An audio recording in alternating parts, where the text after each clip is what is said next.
वही तो हमें यहाँ पे लेके आया है माता जी। माफ कीजिए साधु बाबा, এখন ধর্মশালা बंद আছে। माता जी, फिर जनार्दन जी हमें यहाँ पे क्यों भेजा?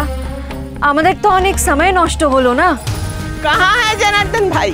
चला गया, हम लोगों को पहुँचा के वो चला गया।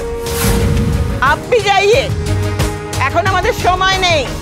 ডাক্তার বাবুজির শরীর এখন খুব খারাপ আছে।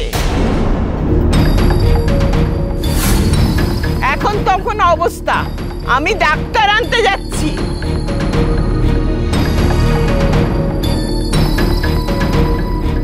তো চলে গেলেন, এবার চলো ভেতরে ঢুকি। ডাক্তার বাবুজি?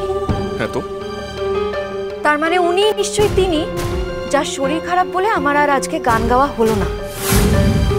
হ্যাঁ তাই তো মনে হচ্ছে। তার মানে আমরা একদম ঠিক জায়গাতে এসেছি, এখানেই আমাকে আনার কথা ছিল। বলে পুরোহিত তোমাকে যোগেশ্বরী ধর্মশালা কেন বলেছিল? এটা তো শিবেশ্বরী ধর্মশালা। তাই তো, পূজারি তো আমাকে বারবার সাহায্য করেছে, তাহলে এবারে ভুল বলবে কেন? সকাল থেকে কাজ না করলে তো হাতে পায়ে জং ধরে যাবে। দেখতে পাচ্ছ না কত কাজ পড়ে রয়েছে? এই যে এখানে জামা কাপড়গুলো আছে, এগুলো কেচে পরিষ্কার করে দিতে হবে, যেন এতটুকুনিও ময়লা না থাকে।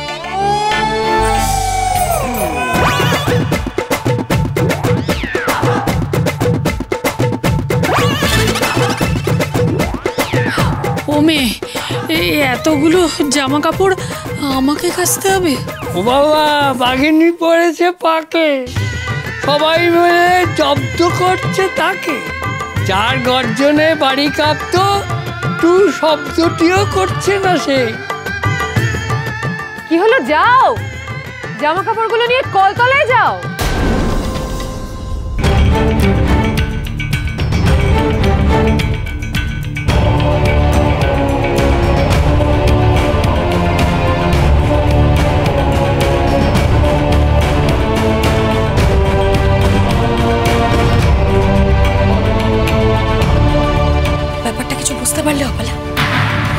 উনি যদি কাশিতে দ্রোণচিনির কোনো ক্ষতি না করে থাকেন, যদি ওদের বিপদে ফেলার চেষ্টা না করে থাকেন, তাহলে উনি এতটা শান্ত কি করে?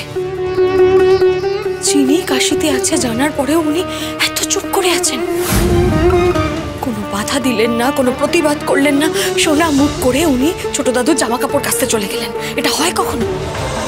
দ্রোণের বিপদ হোক আমিও চাই না, তবে একটা ব্যাপারে নিশ্চিন্ত হতে পারছি, এইসব বিপদের মধ্যে চিনি আর দ্রোণ নিশ্চয়ই কাছাকাছি আসার সুযোগ পাবে না। তাছাড়া চিনি তো আমাকে কথা দিয়েছেই। চিনি সোম থেকে রবি প্রতিদিন রাত 10:30টায় স্টার জলসায় ও ডিজনি প্লাস হটস্টারে।